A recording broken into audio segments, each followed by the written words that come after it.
I think someone's going to read for us a verse in, what was it? Acts 10:39. And we are witnesses of all things which he did, both in the land of the Jews and in Jerusalem, whom they slew and hanged on a tree. Now, I want you to notice something else about this. Peter especially loves the term hanged on a tree. You notice that we just read that here? That you go to Acts 5:30, for the God of our fathers raised up Jesus, who you hanged on a tree. What they feel very strongly about is Jesus did not die on a cross. And they make a big argument that Jesus died on a torture stake. I'm not sure exactly what the point is of arguing that, because how would that change the plan of salvation to say that you died with your hands like this as opposed to over your head? They can make an argument that there were occasions that the Romans crucified people on a stake, but there's also plenty of evidence both in ancient art and archaeology that they were crucified on either a T or the traditional cross. That doesn't matter. We believe Jesus, it was a traditional cross because they nailed something above his head. And Christ said to Peter, when you're young, you gird yourself and you go where you want. And this is John 20, 21.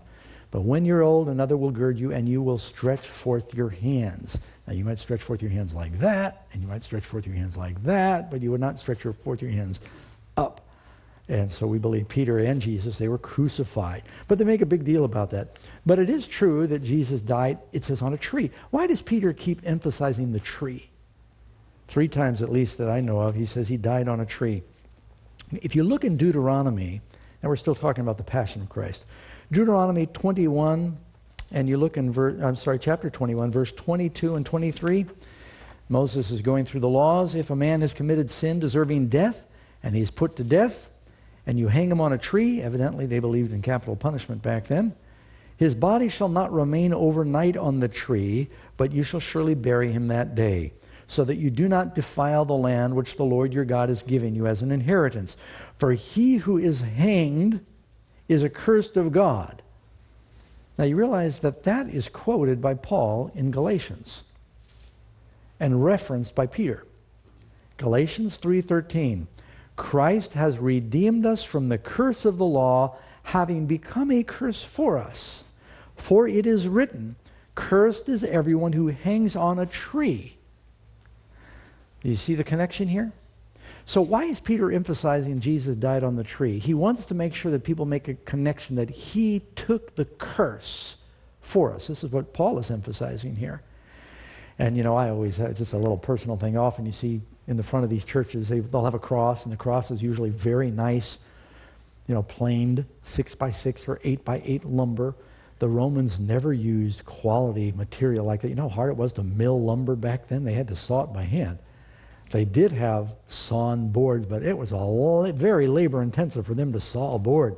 They did not use that on their criminals. When they crucified people, they just cut down a tree. They made an intersection in the tree. There might still be bark on it. And they're strapped it together, and then they hung people on it. Josephus talks about when the Romans destroyed Jerusalem, he said you couldn't find a tree anywhere around the city because they had crucified so many of the Jews that rebelled.